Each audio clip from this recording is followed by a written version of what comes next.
Hey guys, today I'm going to be bringing a story to you that is very important to me and that I think goes really well along with the whole Lent season, with Easter coming up in 2 weeks.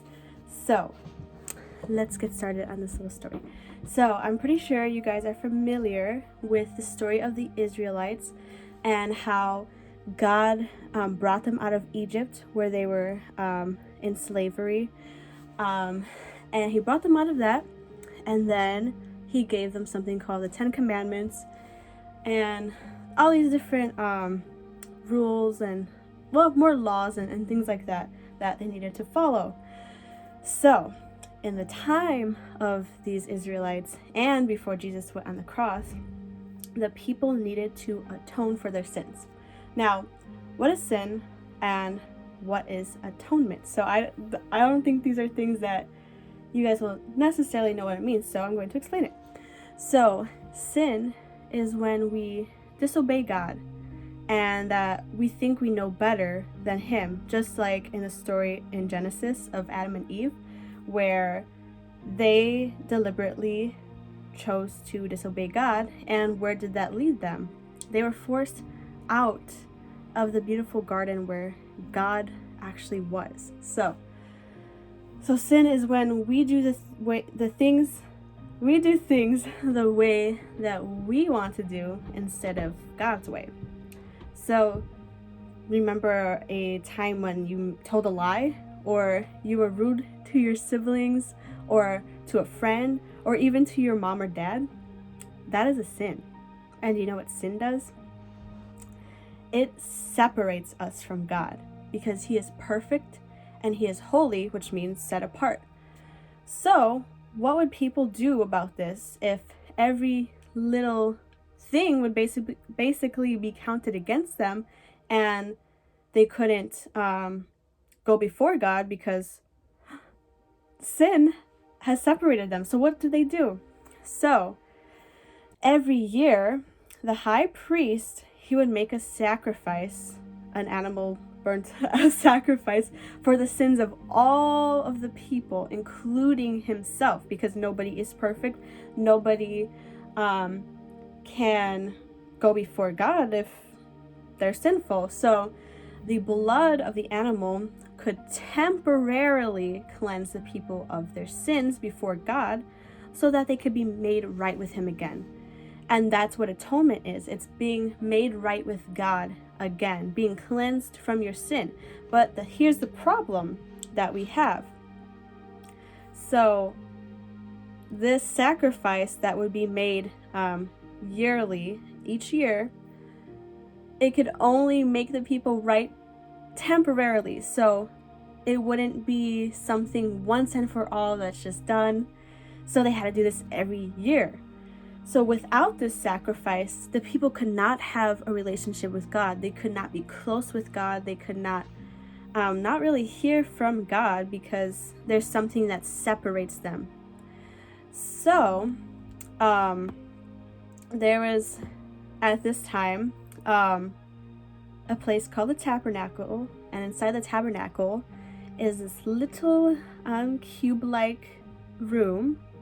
And then there's this gigantic curtain that would be where the presence of God was.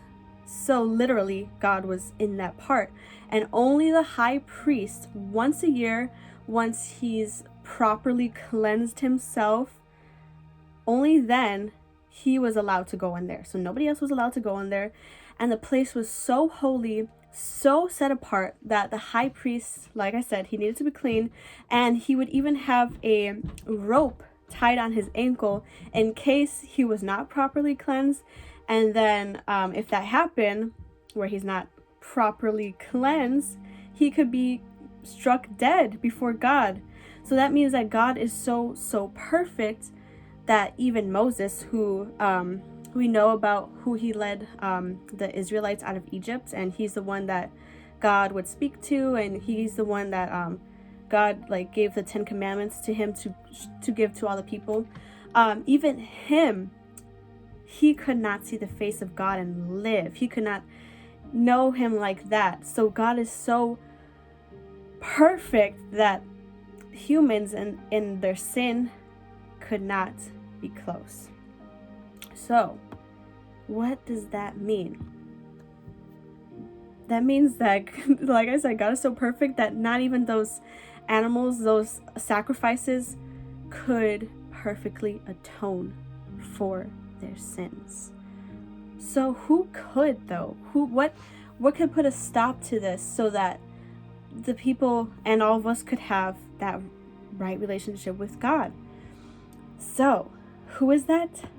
Jesus. So what I'm about to tell you, this is where my favorite part comes in. So this goes along with the story that I am sure you guys know of Jesus's death on the cross, okay? So here's some things that we need to know. Jesus is God. He is the exact representation of him and his glory. So what does that mean? When we see Jesus in the Bible, we see the things that he does, the miracles. We see how he shows compassion. He's kind to all kinds of people, regardless of if they're people of status or people that are so lowly, beggars, all these people that the society would shun and say, I don't want to have anything to do with you. Jesus, he would seek after those people and say, come to me. So that gives us an idea of what he's like. And so we see that way that he is. So when Jesus was on the cross and crucified on the cross and his blood was shed, and when he breathed his last breath, this is what the Bible says. So first, before I say that, now let's remember that the sacrifice of animals, right, that made the sin temporarily gone. And in that tabernacle, remember, the Holy of Holies, which is that room where God was, and there was a like curtain / veil that separated God. So remembering that, now we're going to read this verse. So in Matthew 27, 50 through part of verse 51, it says, when Jesus had cried out again in a loud voice, he gave up his spirit. So that means that he died. And right when that happened, it says, at that moment, the curtain of the temple was torn in two from top to bottom. So like I said, this is a curtain, a veil that is so high, so heavy and like big that no one can take it down, basically, okay? So the fact that it is torn in two, this curtain that separated the people from God, this curtain that kind of said you can't really fully be in that presence of God, it's torn in two. So this means that the death of Jesus on the cross with his blood shed for us, what once kept us away from him, which is sin, and even that veil, like I said, it's no more, it's gone. So now what happens here, it means that people don't have to do those animal sacrifices anymore. They don't need the blood of those animals to make them right. It means that Jesus gave himself up, actual God, that's who Jesus is. He gave himself up, and his blood that was shed while he was on the cross, that is the ultimate final sacrifice. No more of the animal sacrifice. That has cleansed people of their sin forever, completely, totally. Sin in the past, sin in the present, sin that you would do in the future. Jesus has chosen to completely get rid of it. So now that means that there's nothing that holds us back from God.